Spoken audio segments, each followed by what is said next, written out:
اللهم تقبل سجودنا وركوعنا. இப்படி துஆ நபி அவங்களோட சொல்லுங்க ப்ரோ.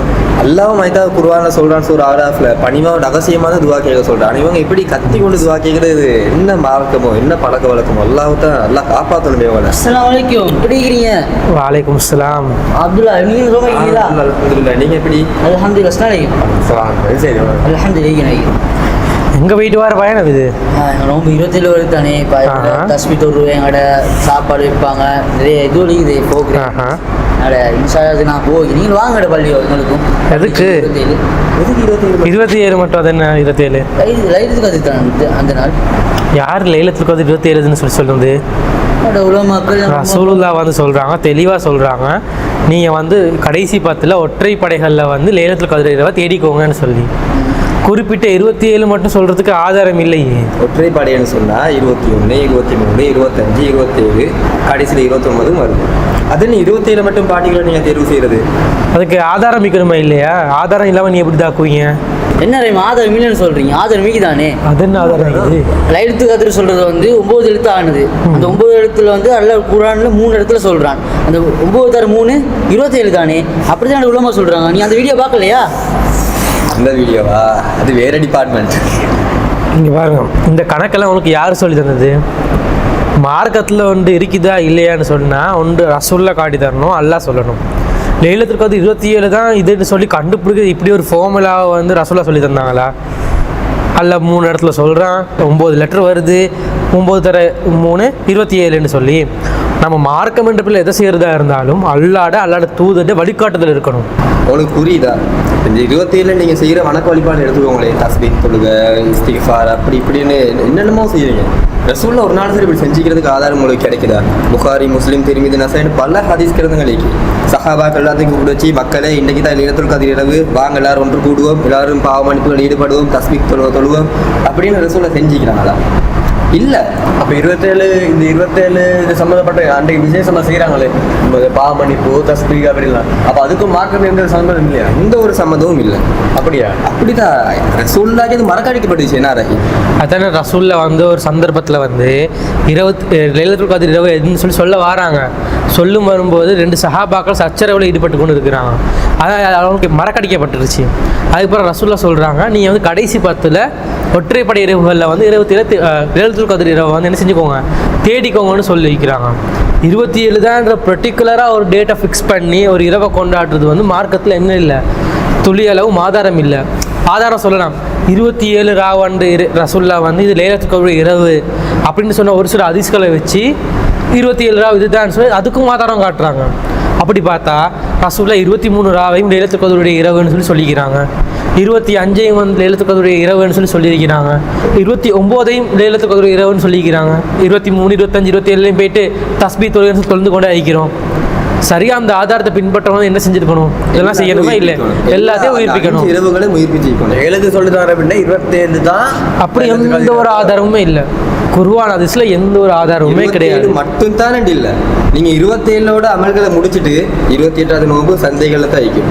29 சந்தைகள்ல, 29 ரொம்பவே முடிஞ்சு அவ்வளோ, அதோட முடிஞ்சு அடுத்த நாள் பள்ளி பக்கமே போறது இல்லை. அப்ப அந்த சப்போஸ் 29ல லைலத்துல் கத்ர் மறைச்சி வச்சிருந்தான்னு சொன்னா ஃபுல் நாசம். 1000 மாசம் செஞ்ச பாவம் ஒரு நாள்ல கிடைச்சிடும். அப்ப இவ்வளவு காலம் நாங்க 27 பின்பற்றிக்கிறோம். அப்ப 29 மிஸ் ஆகிருக்கு, 21 மிஸ் ஆகிக்குது. புரியுது அவங்களுக்கு? 27 மட்டும் பார்ட்டிகளை நாங்கள் தெரிவு செஞ்சோம்னு சொன்னா அப்ப அவங்களை 4 நாட்கள் மிஸ் ஆகுது. 27 மாத்திரம் இல்லை, 27 அவன் செய்கிற வணக்க வழிபாடுகள் நின்று பிதுகத்தாக தான் இருக்குது. ரசூலுல்லாஹ் காட்டி தராத பிதுகத்துக்களை தான் என்ன செய்கிறாங்க, மார்க்கம் என்ற பேரில் பாவ மன்னிப்பு கேட்குறோம், நன்மையை தீர்த்து கொள்கிறோம் பேரில் செஞ்சு கொண்டு இருக்கிறாங்க. ஆரம்பத்திலே சொன்னீங்க தானே கத்திக்கிறது துவா கேட்குறேன். அது எப்படி அல்லாட தூதர் கருத்திக்கிறாங்களோ அது போல தான் இது. முதல்ல அல்லாட தூதர் செய்யவே இல்லை. துவா கேட்குறாங்களே என்ன சொல்லுவாருங்க? கத்திக்கிறதா துவா கேட்குறாங்க. இல்லை, அது ரபி வழி தானே. நான் இப்போ எங்களுக்கு அரபு தெரியாட்டி மௌலிக்கு அரபு தெரியும், அவர் அரபுல கேட்டு நான் ஆமி சொல்றேன். அரபுல தான் துவா கேட்கணும் சொல்லிக்கிறாங்களா? தொழில நீங்க அரபுல செய்யறது அது ரசூலுல்லாஹ் காட்டி தந்து உண்டு. அது கட்டாயம் அரபுல தான் இருக்கணும். உலகத்துக்கு ஒரு வழக்க வழிபாடு செட் பண்ணணும், ஈக்கணும். மற்றபடி மத்தில நீங்க தமிழ்ல கேளுங்களே, அரபுல அந்த இமாம் என்ன துவா கேட்கிறான்னு சொல்லி உங்களுக்கு விளங்குதா? அது மட்டும் இமாம் வந்து அவர் உமா மௌத்தா பேத்திப்பாரு, யாரெல்லாம் என்னுடைய உமாவுடைய பாவங்களை மன்னிச்சுட்டு கபூராலேயே வைக்கிறாங்க. இங்க எல்லாரும் ஆமி சொல்றேன், ஒரு உமா இன்னொரு தானே வைக்கிறாங்க. மௌத்தா போன தாய்க்கா வேண்டி கபூராளி வைக்கிறாங்க யாரெல்லாம் மன்னிச்சுட்டுன்னு சொல்றது ஒரு நியாயம் கொண்டு இருக்குது. உசுரோடு வைக்க முடியுமா கபூரில் வைக்கிற மாதிரி நீங்கள் துவா கேட்குறது எந்த விதத்தில் நியாயமாகுது? அவங்க என்ன துவா கேட்குறாங்கன்னு சொல்லி உங்களுக்கு தெரியுமா? முதல்ல மொழி பிரச்சனை ஒன்று இருக்குது. அல்லாஹ் ஒரு வாதத்துக்கு அவன் பொதுவான விஷயங்களே துவாக்கெல்லாம் கேட்குறான்னு வச்சுக்கொள்வோமே, இருந்தாலும் உங்களுக்கு தனிப்பட்ட தேவைகள் இருக்குமா இல்லையா? இப்போ நீங்கள் ஒரு சுச்சுவேஷனில் உங்களுக்கு ஒரு சும்மா சொல்கிறேனே உங்களுக்கு ஒரு கேன்சர் இருக்குதுன்னு வச்சுக்கோங்க, அந்த கேன்சர் சுகமாகணும்னு சொல்லி அவர் கேட்பார் துவாவை, நீங்கள் தானே கேட்கணும். நட்பு பூர்வமாக சகோதரத்துவத்தில் அவர் கேட்கறது வேற விஷயம். பொதுவாக எல்லாத்தையும் முன்னோக்கு போட்டு வச்சு நான் கேட்குற துவாக்கு மட்டும்தான் நீ ஆமீன் சொல்லணும் என்றது திணிக்கிற மாதிரி தானே. லா இக்ரா ஃபித்தீன், மார்க்கத்தில் எந்த ஒரு நிர்பந்தமும் இல்லை. உங்களோட இஷ்டத்துக்கு தான் நீங்கள் துவா கேட்கணும். எப்படி அது மார்க்கம்? ஒரு சந்தர்ப்பத்தில் ரசூல்லாவே சொல்கிறாங்களே, ஒரு பயணம் பண்ணி போயிட்டு கொண்டு இருக்கும்போது எல்லாரும் சுபானல்லா அல்ஹம்துலில்லாஹ் சத்தமாக வந்து திக்ர் செய்கிற சந்தர்ப்பத்தில் ரசூலா தடுக்கிறாங்களே. நீங்கள் காது கேட்காதவனையோ பார்க்காதவனையோ கூப்பிடல, ரகசியமாக பணிவா கேளுங்கன்னு தான் சொல்கிறாங்க. தபூக் போர் முடிஞ்சு போகிறாங்க சஹாபாக்கள், மலை மேடுகளில் ஏறுறாங்க. அந்த நேரத்தில் தான் நீங்கள் சொன்ன சம்பவம் நடக்குது. சுபஹானல்லாஹ் அல்லாஹ் அக்பர்னு கத்த பொழுது ரசூலா சொல்கிறாங்க பணிவா ரகசியமாக கேளுங்க. என்ன மைக்க போட்டு வச்சு எந்த ஒரு சந்தர்ப்பத்தில் ரசூலா சத்தமாக கேட்டுதான் அவனுக்கு எந்த ஒரு ஆதாரத்தையும் காட்ட முடியாது. இன்னும் சொல்ல போனால் அல்லாஹ் தான் குர்ஆனில் வந்து சூரத்துல் ஆராஃபில் வந்து சொல்கிறான், நீங்கள் உங்களுடைய இறைவனை ரகசியமாகவும் பணிவாகவும் பிரார்த்தனை செய்யுங்கள்னு சொல்லி அல்லாஹ் தெளிவாக சொல்லியிருக்கிறான். ரகசியமாகவும் பணிவாகவும் கேட்க சொல்கிறான். அந்த முறையை தான் நான் பின்பற்றி துவா கேட்கணுமே ஒழிய பகிரங்கமாக கத்தியோ சத்தமிட்டோ என்ன செய்யக்கூடாது, பிரார்த்தனை செய்யக்கூடாது. நபி வழியே கிடையாது. யாசிர் ஹுதைர் 2 பேர் நல்ல ஒரு விஷயத்தை புரிஞ்சுக்கோங்க. அடிப்படையில் எல்லா அமல்களும் ஹராம் தான், புரியுதா? அல்லாஹ் ரசூலும் ஹலாலாக்கினதை தவிர, ரசூலுல் அல்லாஹ் ஹலாலாக்கினது ரசூலுல்லாஹ்க்கு தெரியும். அவங்க அறிவிச்சுப்பாங்க இந்த அமல்களை நான் எப்படி தொழுகணும் அதை மாதிரி தொழுவேன். அப்போ ரசூல் என்னென்ன தொழுகை தந்திக்கிறாங்க அதுல மட்டும்தான் நான் தொழுவேன். அளவுக்கு மீறி அதிக பிரசங்கித்தனமாக செய்கிறதா கூடாது. ரசூலுல்லாஹ் இரவு தொழுகையை 11 ரக்காத்துகள் தொழுவாங்க. எப்படி தொழுவாங்கன்னு உங்களுக்கு தெரியாததா? கால் வீக்கிற அளவுக்கு தொழுவாங்க. ஆனால் அது நாங்கள் அப்படி தொழுக முடியுமா? மற்றவங்க இமாம் ஜமாத் செய்ய போல சுருக்கி தொழுவ சொல்கிறாங்க. முவாதி கூட ஜபல் ரலியல்லாஹு சொல்லுவாங்க, முவாதே குழப்பத்தை உண்டாக்க பார்க்குறீங்களா, சின்ன சின்ன சூறாக்கள் ஒதுங்கன்னு தான் ரசூலுல்லாஹ் சொல்கிறாங்க. அதாவது ரசூலுல்லாஹ் மாதிரி நாம பின்பற்றலாம். ரசூலுல்லாஹ் அந்த ஓவரை நாங்கள் பின்பற்ற போனோம்னா அவங்களோட அதிகமாக அமல் செய்கிற அதிக பிரசங்கித்தனமாக உங்களுக்கு புரியுதா? இன்னும் சொல்ல போனால் ஒரு அளவுகோலை வச்சுக்கோங்க. மார்க்கம் என்ற பேரில் நீங்கள் என்னத்தை செய்கிறதா இருந்தாலும் அதுக்கு அல்லாஹ் ரசூல் வந்து அனுமதிச்சிக்கிறாங்களா, வழிகாட்டிருக்கிறாங்கன்னு பார்த்துக்கோங்க. ரசூல்லா சொல்லிக்கிறாங்களா, அல்லாஹ் குர்ஆன்ல சொல்கிறாங்கன்னு பார்த்துக்கோங்க. இதே மார்க்கம் அல்லாத உலக காரியங்கள் நாங்கள் என்னத்தை செய்கிறதா இருந்தாலும் ரசூல்லா வந்து தடுத்து இருக்கிறாங்களா, அல்லாஹ் தடுத்து இருக்கிறானான்னு சொல்லி தான் பார்க்கணும். இப்போ உதாரணத்துக்கு சொல்கிறதா இருந்தால் ஒரு உணவு சாப்பிட்றதா இருந்தால் இந்த சாப்பாடு ஹலால் ஆறாமான்னு சொன்னால் எப்படி பார்ப்போம்? ரசூல்லா சாப்பிட்டுக்கிறாங்களா, ரசூல் அல்லாஹ் தின்ன சொல்லிக்கிறானா, அப்படி பார்க்கக்கூடாது. ரசூல்லா வந்து சாப்பிட வேணாம்னு சொல்லி தடுத்துருக்கிறாங்களா அப்படின்னு சொல்லி பார்க்கணும். இதே ஒரு அமல் செய்கிறதா இருந்தால் இப்போ உதாரணத்துக்கு இந்த கியாமுல் தொழுகை எடுத்துக்கொள்வோம். 34 ரக்காத் தொழுகிறாங்க. 34 ரக்காத் தொழுகுது. எப்படி உங்களுக்கு விளக்குதா?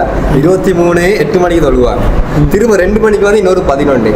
அந்த 23 தொழுங்க அதே செட் தான் நாளைக்கும் வருது. அதுக்கு சரியா அந்த 11 சரியா நபிகளை பின்பற்றுறாங்க. கியாமுல் என்ற பேரை வச்சு தராவியோட வார்த்தை தெரியல உங்களுக்கு விளக்குதா? ஹதீஸ் கிதாபுகள்ல அந்த ரசூலுல்லாஹ்க்கு பிறகுப்பட்ட காலத்துல தான் தராவி என்ற வார்த்தை வருது. ஆனா ரசூலுல்லாஹ்க்கு தராவி என்ற வார்த்தை ரசூலோட காலத்துல ரசூல் தராவி என்ற வார்த்தை பயன்படுத்தினதாக பலவீனமான ஹதீஸ் கூட கிடையாது. விளங்குதா? பலவீனமான ஹதீஸ் கூட இல்ல. சரி, அது வந்து அவனோட வசதிக்கு ஏத்த மாதிரி தலைப்புக்கு போட்டு கொண்டது. தராவி என்ற மார்க்கம் என்ற அடிப்படையில் தொடர்ந்து ஹதீஸ்கள் பதிவு செய்யப்பட்டீங்க. புகார்ல கூட தராவி என்ற தலைப்புல ரசூலுல்லாஹ் இரவு தொழுகை சம்பந்தமாக இமாம் கொண்டு வந்திருக்கிறாரு. எல்லாமே 11 ரக்காத் 7 ரக்காத் 5 ரக்காத் இதுதான். நீங்க ஆக கூட்டது 13 தான் நினைக்கிறேன். 23 வருதே இல்லை. இதுவரைக்கும் விஷயங்கள் இதுவரைக்கும் பேசுனது அல்ஹம்துலில்லாஹ் புரிஞ்சுக்கிட்டேன். 27 இல்லை, இந்த அந்த கடைசி 10 ஒற்றை நாட்களில் தான் இந்த இரவு வருது. அது ஒற்றை நாள் சம்பூர்ணம், அந்த கடைசி 10 சம்பூர்ணம் அமல் ஈடுபடணுண்டு. ஆனால் எனக்கு என்னென்னா இப்போ அதில் சிறப்பு பற்றி எனக்கு தெரியாது. அது லைலத்துக்கு அதில் சிறப்பு எப்படி, அது இவ்வளோ சிறப்பு நான் அதெல்லாம் தெரியாமல் அந்த அவன் சொல்கிறதுக்காக செஞ்சுட்டு போகிற மாதிரி தான் இவ்வளோ செஞ்சுட்டு போகிறேன். எனக்கு சிறப்பு பற்றி கொஞ்சம் சிறப்புகளை சொல்ல போனால் அல்லாஹ் தான் பக்ரால சொல்கிறான், ஷஹ்ரு ரமலான் அல்லது உன்சில ஃபீஹில் குர்ஆன். இந்த குர்ஆனை வந்து நாங்கள் என்ன செஞ்சோம், ரமலானுடைய மாதத்தில் அருளினோம்னு சொல்லி சொல்கிறான்.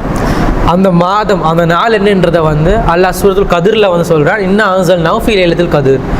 இதை வந்து என்ன செஞ்சிடும், மகத்துவம் மிக்க இரவில் வந்து அருள் இருக்கிறோம் என்று சொல்லி சொல்கிறான்.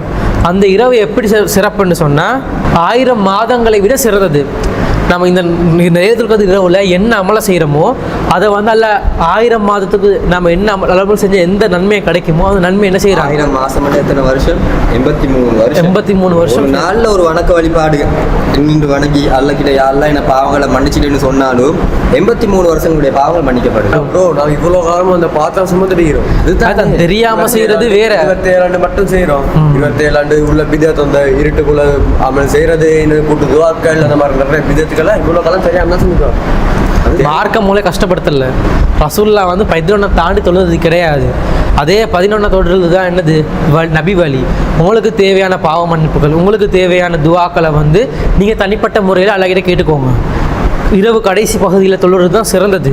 அதே மாதிரி அதிகமாக குர்ஆனை ஓதிக்கோங்க. இதுதான் ரசூல்லா வந்து வழிகாட்டின வழிமுறை. ஒரு முக்கியமான சிறப்பு என்னன்னு தெரியுமா?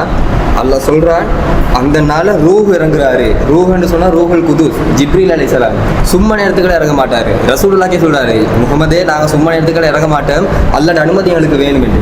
அப்ப அப்படிப்பட்ட ஒருத்தர் இறங்குன்னு சொன்னா எவ்வளவு பெரிய ஒரு பாக்கியமிக்க இரவாயிருக்கு. அந்த இரவு இன்னமும் சொல்றாங்க சுப வரைக்கும் இருக்கும்னு சொல்லி குர்ஆன்ல சொல்றாங்க. அப்ப அது இவ்வளோ சிறப்பு இதெல்லாம் எங்களுக்கு தெரியாம தெரியாம தானே. இப்ப நீங்க இந்த அமல்கள் கூட எப்படி நடக்கும்?